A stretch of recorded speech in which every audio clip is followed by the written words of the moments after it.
teorías pedagógicas, de los saberes técnico-pedagógicos que dominaron las últimas décadas ahora frente a los nuevos desafíos, empiezan también a exigir cambios.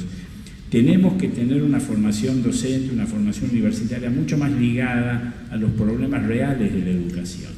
Y ahí creo que hay un esfuerzo importante para hacer. Yo no quiero extenderme en esto porque tengo algunas opiniones muy duras sobre el tema y además me parece que necesitaría un debate más fuerte.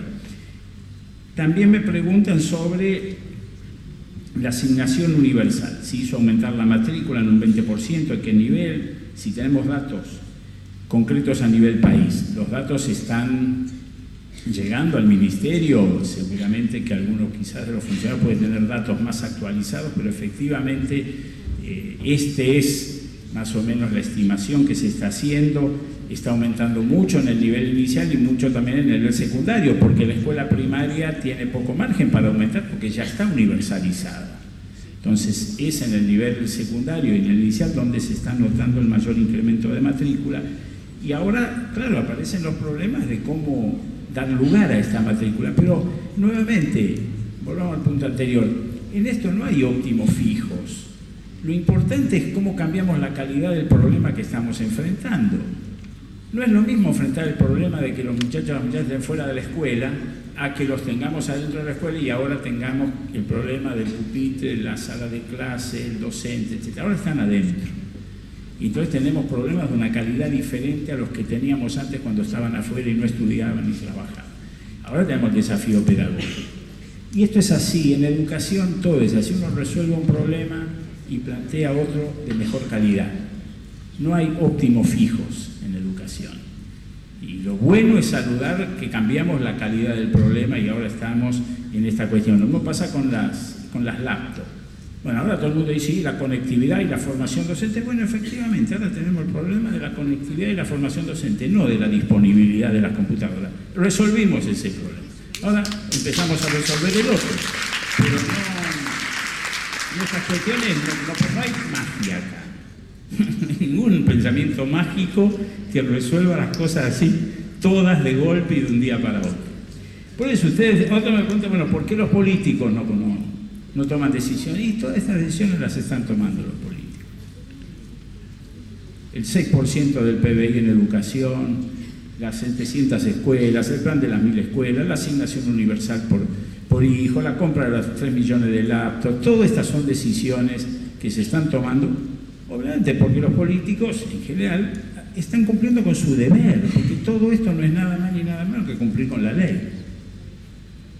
Entonces, están haciendo, pero reconozcamos que lo están haciendo de la misma manera que hay una pregunta acá por el salario docente, ¿no? Y bueno, yo les digo, y acá está Graciela Barra, ministra, Daniel Filmus, el 26 de mayo del 2003, el primer acto que hizo como ministro de Educación con el presidente Kirchner fue venir aquí a Entre Ríos a resolver una huelga que ya llevaba 50 días porque los docentes entrerrianos no cobraban 250 pesos, creo que era de todo. Bueno, hoy la situación es significativamente distinta. Por supuesto que hay que seguir avanzando. Hoy se discute en paritarias el salario docente, cual es un mecanismo importante de negociación, y el salario ha aumentado más que ningún otro salario en el país, en términos reales. Ustedes comparen la evolución del salario docente con la evolución de cualquier otro salario, con la inflación medida no por el INDEC, no por cualquier otro indicador de inflación.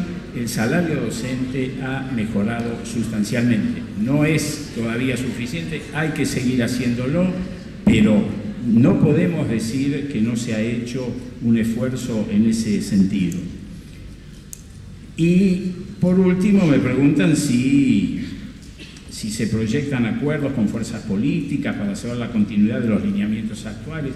Por supuesto que sí, todas las leyes de educación sancionadas en estos últimos años, la ley de financiamiento educativo, la ley nacional de educación, la ley de educación técnica, la ley de educación, el hecho mismo de usar la ley como instrumento de política educativa implica un acuerdo y una sanción en el Congreso con las mayorías de cada momento y con acuerdos con otros sectores. La Ley Nacional de Educación fue votada, acá está Blanco Azul, en el Senado casi por unanimidad, en diputados con una mayoría muy, muy importante, y fue de las últimas veces quizás la más significativa. Habrá que seguir en esa línea sin ninguna duda.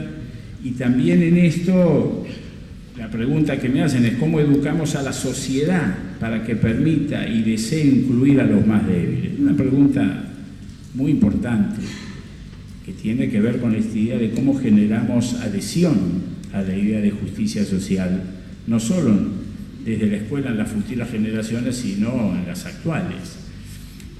Y creo que en esto, obviamente, que no hay fórmulas que uno pueda aplicar, pero básicamente yo creo que en esto los docentes tenemos que dar el ejemplo, tenemos que demostrarles a las familias que el hecho de que su hijo comparta un aula con alguien más débil que él es educativo, que no lo perjudica a él.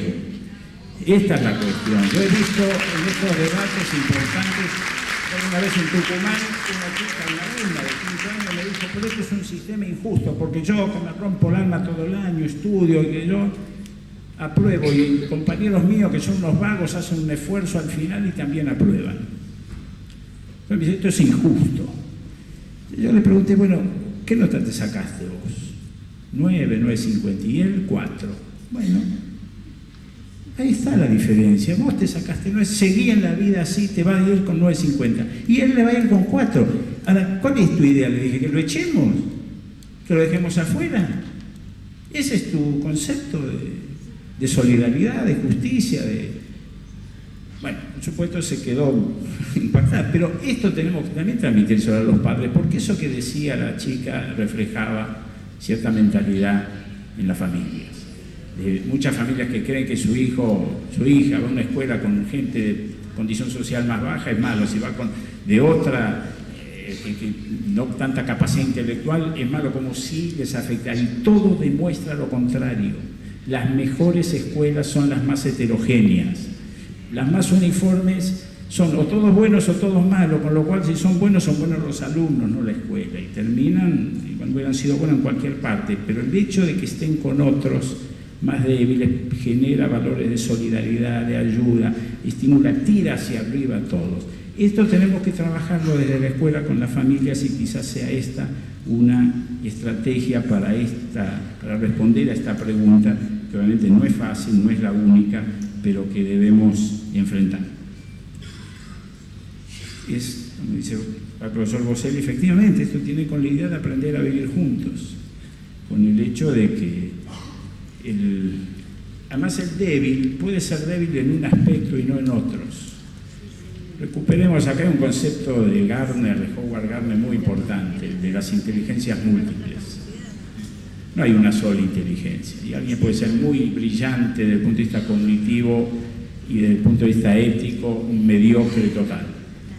Entonces, pongamos en la escala todas las dimensiones de la inteligencia y evaluemos todas, y de esa manera el que aparece como débil o no exitoso en un aspecto puede enseñarnos mucho en otros, y esto en un aula me parece que es muy bueno promover.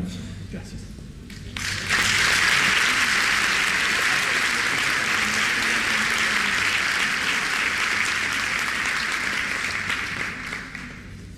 Yo retomo brevemente una pregunta muy concreta, y lo que me preguntan es acerca de qué tienen en común, o que comente mejor cómo se trabaja en estos proyectos que tuvieron tan buenos resultados, que yo mostré cómo hubo cambios como muy grandes en los desempeños de los chicos en poco tiempo.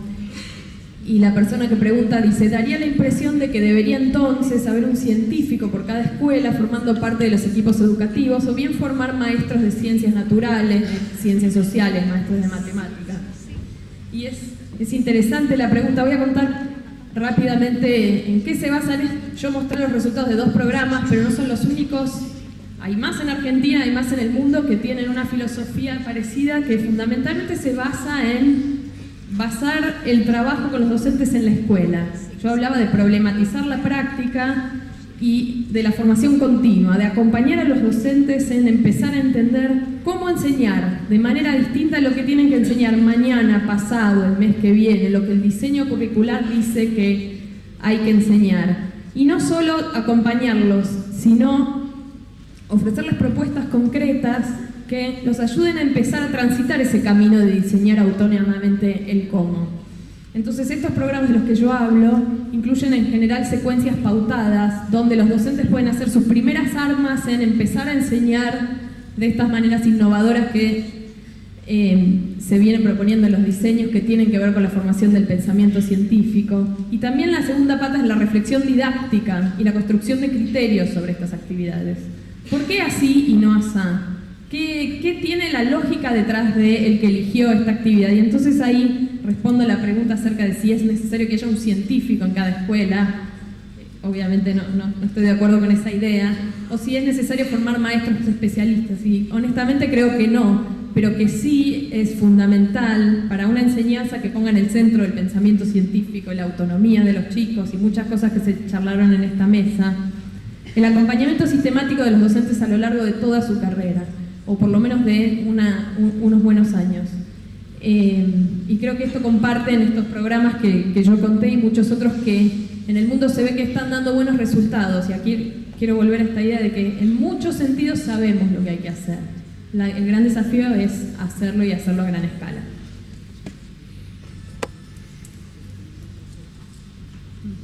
Bien, para finalizar, hay dos preguntas recurrentes, son varias, recurrentes sobre el tema de la educación artística. No sé si quiere responder alguien del panel o... tiene que ver con el lugar que ocupa en la educación el tema de artística. En la Ley Nacional de Educación existe un capítulo justamente sobre la modalidad de educación artística.